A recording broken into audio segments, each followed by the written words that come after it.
thought this book was total fooey until I read the appendix. And then I was like, oh my gosh, I better not ignore this.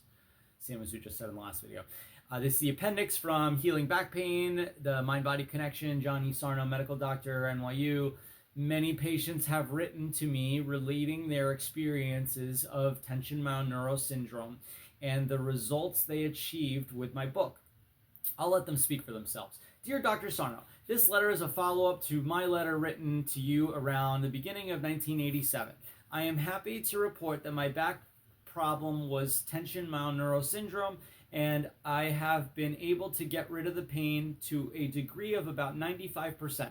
Once in a great while, I noticed some pain, but after getting the causes of stress out of my mind, not necessarily out of my life, I made major progress. My worst problem had been the inability to sit, and since I do office work, it was very difficult. I used a chair for months that is designed to put most of the weight on the knees, but I can now sit in a regular chair for lengthy periods of time and don't even think about my back. Next letter is, Dear Dr. Sarno, your letter had finally reached me when I've been here for the past 3 weeks caring for my sick mother. This has certainly been a test of whether my back would begin to hurt again because of the stress of dealing with the mother. I know my back wouldn't even hurt except for the fatigue of caring for an elderly person constantly. Making the decision to put her in a personal care residence where my brother lives and then giving to her home and spending a week packing everything and putting the house up for sale certainly a cause for stress. Anyway, the good news is that I have not allowed this situation to stress me out. I know after I return home and get a few days of rest, I'll be fine. I think your tension myoneural theory is accurate, and I want as many people as possible to benefit from your research. Next letter. Dear Dr. Sarno, my back pain started in my lower back when I was in my mid-20s. I am now 34. By the time I turned 30, my pain had spread throughout my back, neck, and shoulders.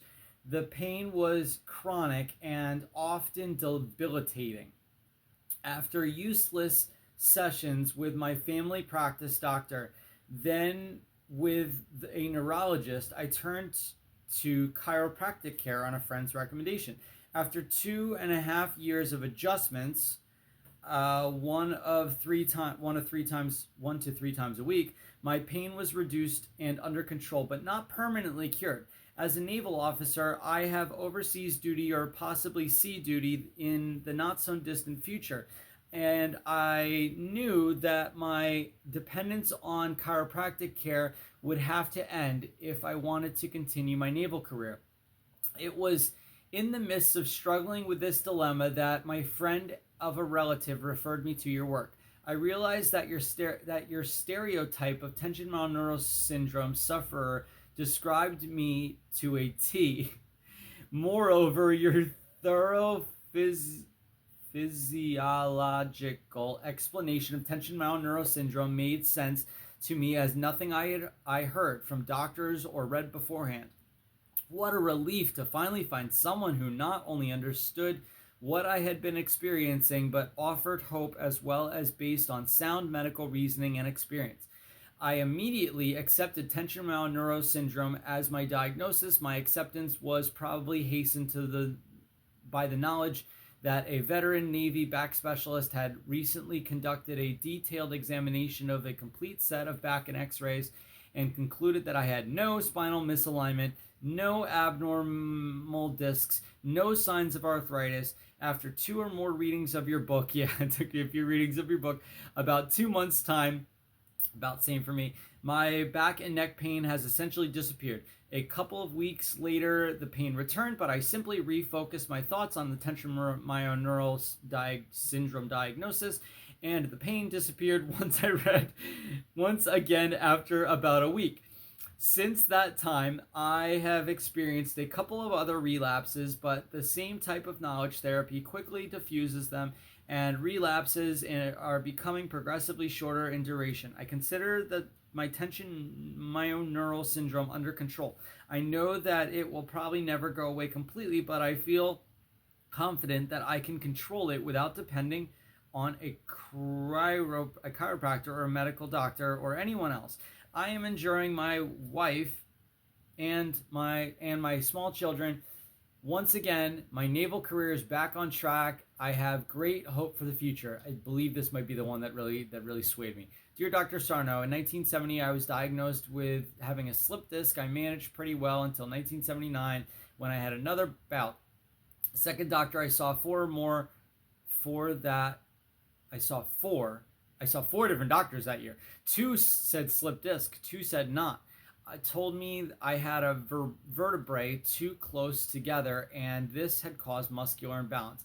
I did exercises regularly, twice a day thereafter until this spring.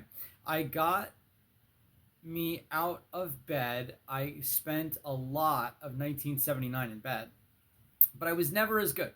Then in 1986, I got worse. The insides of my upper legs were trembly and ached a lot. I was getting scared. I feared back surgery because the results are so mixed with people. After reading your book, I began ignoring the pain and more crucially quit fearing the pain. And now I do what I want. I still have some discomfort. This isn't the one. But I am going to, but I keep going and it dissipates. This is a wonderful book. The syndrome, you can get into the vicious cycle of pain. Bed rest, more pain, fear. It hems you in and is so depressing. I waited a few months to see if this was really going to work over the long haul. It's going to. So I'm writing to say thank you. Dear Dr. Sarno, it is now approximately 16 months since I recovered from what was a diagnosis of a herniated L5. That's what I had. Disc with sciatic nerve pain. I had seen two well-respected thopetists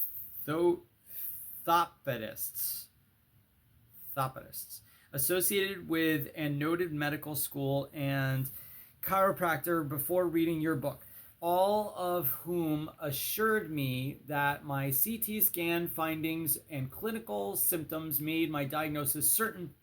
I was ordered to remain in bed for several weeks, given anti-inflammatory medication, what inflammation, and told to hope for uncertain recovery. For almost 4 months, I lived with considerable pain and terrible limitations of my mobility. I work as a clinical psychologist and had to lie down to see patients. Driving was terribly painful, and I felt that I could only walk short distances.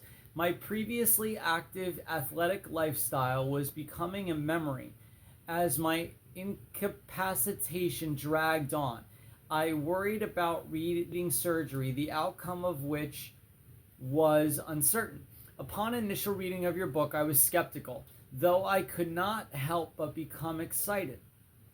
Despite my training as a psychologist, I had accepted the mechanical explanations of disc injury offered by the orthopedic doctors without question. I had noticed that my pain was worse when I was tense, but this didn't alter my view of my injury. Your book